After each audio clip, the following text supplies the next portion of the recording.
I recently discovered a 2,000-year-old Druid ritual that changed everything for me.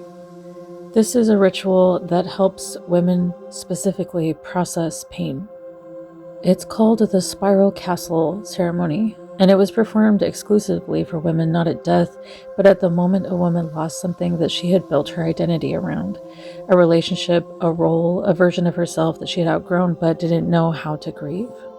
And this ceremony does not ask us to be strong. It asks us to spiral inward deliberately and find what remains when everything that we have performed for has been stripped away.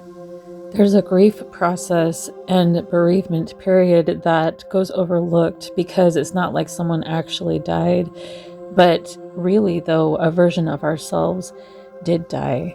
And so it's important that you give yourself time to grieve this loss, because we can get really stuck and have this blockage that's preventing us from moving forward. So here is how the spiral ceremony works. First, you write down the version of yourself that you are choosing to grieve today, and you describe her fully, who she was, what she believed, and what she wanted.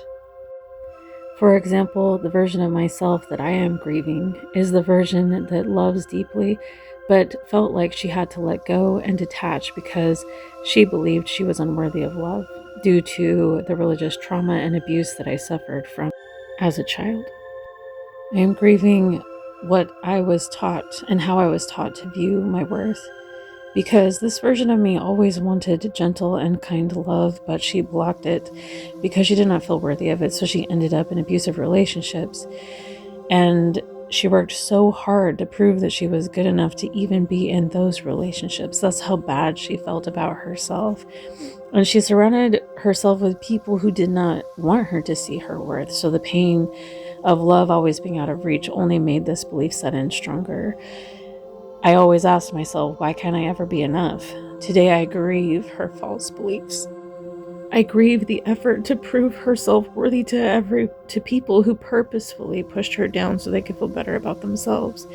I grieve time wasted, pain, emotional and physical, that stems from this belief, and I grieve the life that she lived under this dark lie for so long.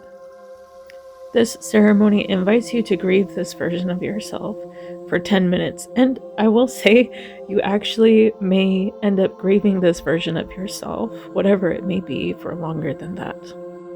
But the main point here is to acknowledge her and to say to yourself, she was real, she mattered, and she deserves to be mourned.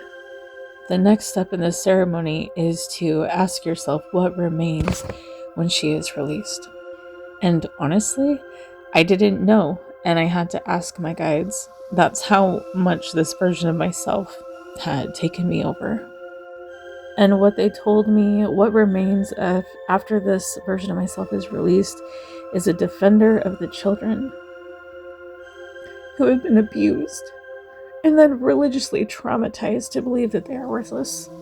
I am a defender, and I am a protector, and no one will carry this toxicity, this belief of themselves under my watch. And that is a beautiful thing.